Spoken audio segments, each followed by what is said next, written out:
Welkom bij de instructievideo's van airo-flex. Mijn naam is Robert van Dutch Airbrush. We gaan even kijken naar wat basistechnieken die je onder de knie moet hebben voordat je daadwerkelijk kunt beginnen met airbrushen. Een hoop mensen beginnen met airbrushen, hebben al wat ervaring met tekenen en dat soort dingen. En gaan er eigenlijk vanuit dat, ja, als ik kan tekenen dan kan ik ook wel airbrushen. Airbrush is toch wel wezenlijk verschillend van alle andere technieken van tekenen waarbij je daadwerkelijk met je penseel of potlood op je object zit. Een airbrush zit je van je object af en spuit je de verf op het object. Het belangrijkste van airbrush is dat je onder de knie krijgt wat deze hand gaat doen. Daar moet je niet meer over hoeven na te denken en dat vergt gewoon enige oefening. Die oefeningen zijn het makkelijkst in een paar basisoefeningen en die basisoefeningen gaan we zo meteen even laten zien. En dit zijn gewoon dingen die je constant moet gaan herhalen, net zolang tot deze hand precies doet wat je wil zonder erover hoeft na te denken. Zolang je nog in de fase zit dat je hierover moet nadenken, zul je altijd een beetje aan het rommelen zijn. Je bent niet bezig met wat je erop wil zetten, maar met hoe je het erop moet zetten. De technieken die we gaan laten zien zijn er allemaal voor bedoeld om een paar dingen onder controle te krijgen. Dit is een dual action airbrush, een custom micron van Iwata. Vooral bedoeld voor detailwerk. Ik zal vandaag ook wat grotere oppervlakte ermee gaan spuiten. Het is een dual action, dat houdt in als ik naar beneden druk dat ik lucht geef. Op het moment dat ik hem naar achter haal, geef ik verf. Die hele handeling van het indrukken en naar achter halen, dat is eigenlijk iets waar je op een gegeven moment niet meer over moet nadenken. En al deze oefeningen zijn ervoor bedoeld om dit, triggercontrole, een beetje te zorgen dat het een automatisme wordt. Zodat je gewoon kunt werken zonder erover na te denken. Op het moment dat je aan het airbrushen bent, ben je eigenlijk niks anders doen als pigment aan het aanbrengen op je werk. Wat belangrijk is dat je leert in dunne lagen die verf aan te brengen. Als je iets gewoon zwart wil hebben, kun je net zo goed een kwast pakken en doe dan ook niet moeilijk. Pak dan ook een kwast. Het hele mooie van een airbrush is dat je het gelaagd aanbrengt en zo die hele mooie schaduwverloopjes erin kunt krijgen. Het eerste wat we even gaan doen is wat verf in de airbrush. Dat is wel zo handig. Ik gebruik in dit geval schminken. Zwart watergedragen verf bij uitstek geschikt om op papier te werken. En ze hebben hele handige pipetjes. De meeste airbrush verf zul je moeten verdunnen, al naar gelang met wat voor airbrush je werkt. Ik werk in dit geval met een 0,18 Iwata airbrush. Een redelijk dunne naald nozzle, dus het is wel handig om die verf wat te verdunnen. Iets anders wat ik handig vind van verdunnen is dat je minder pigment op je werk spuit, dus je langzamer in laagjes die verf kunt aanbrengen. Als het er eenmaal op staat, staat het er. Dus hoe dunner gelaagd je het aanbrengt, hoe moeilijker het ook wordt om fouten te maken. Ik heb wat verf erin gedaan. Ik verdun het om en nabij 1 op 1.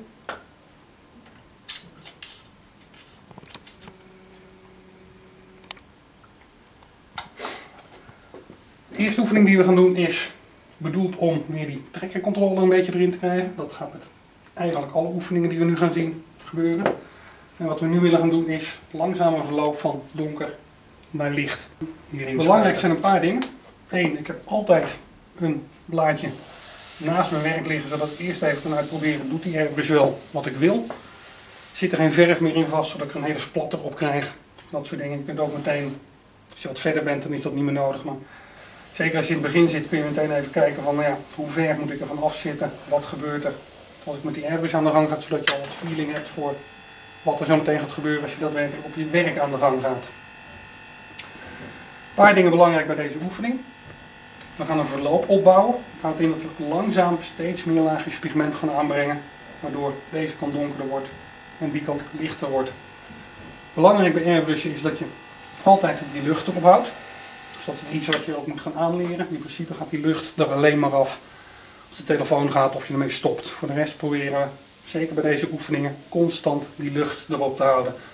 Zodat op het moment dat we beginnen, we alleen maar die verf hoeven in te regelen.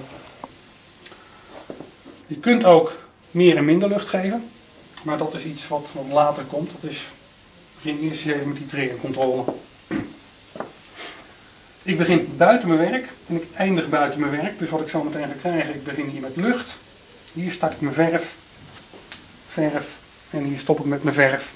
Maar ik blijf lucht geven. Zo ga ik de hele tijd op en neer.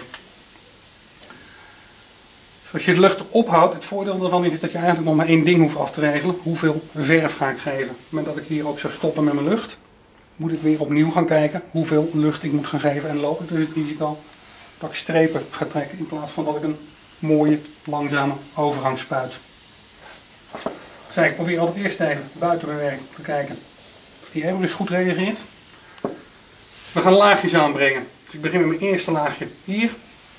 Dit randje wil ik wit laten, dus ik zal ongeveer hier stoppen.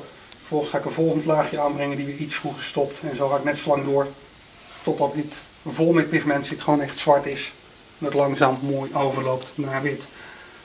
Misschien is het zo meteen te horen dat ik inderdaad lucht, verf, lucht geef.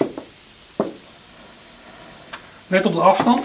Ik probeer een wat groter vlak in te vullen. Hoe verder ik er vanaf ben, hoe groter het oppervlakte is waar mijn pigment op terecht komt. Als ik een overgang wil spuiten, kan ik er niet heel dicht op gaan zitten, want dan trek ik lijntjes. En hier vandaan een overgang spuiten wordt redelijk lastig natuurlijk. Dus ik begin met lucht.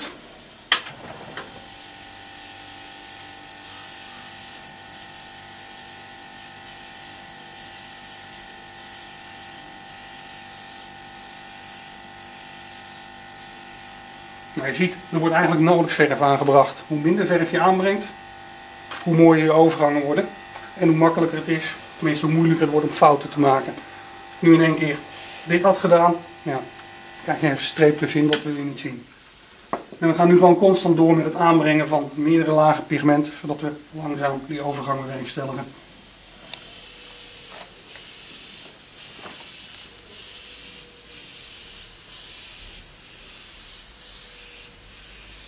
Zoals je ziet, ik stop nu iets eerder als de vorige keer, omdat ik langzaam weer laten weglopen.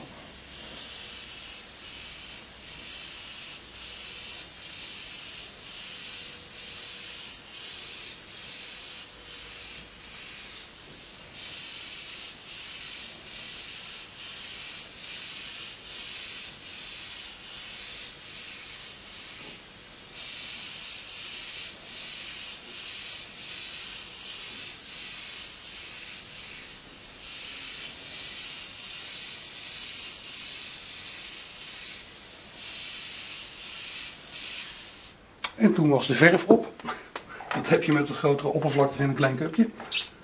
Die moeten we even bijvullen. Voordat ik naar mijn object ga, kijk ik eerst weer even op mijn aparte papiertje van loopt het nog allemaal zoals ik dat hebben wil.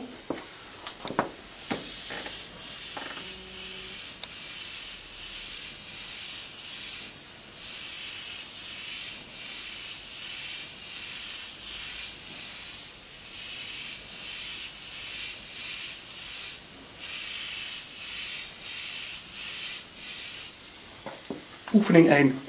Langzaam een verloop van donker naar licht. 2 dingen die je hiervan leert. Afstand tot je werk. Hoe ver moet ik van mijn werk afstaan om een geleidelijke overgang te creëren. En triggercontrole.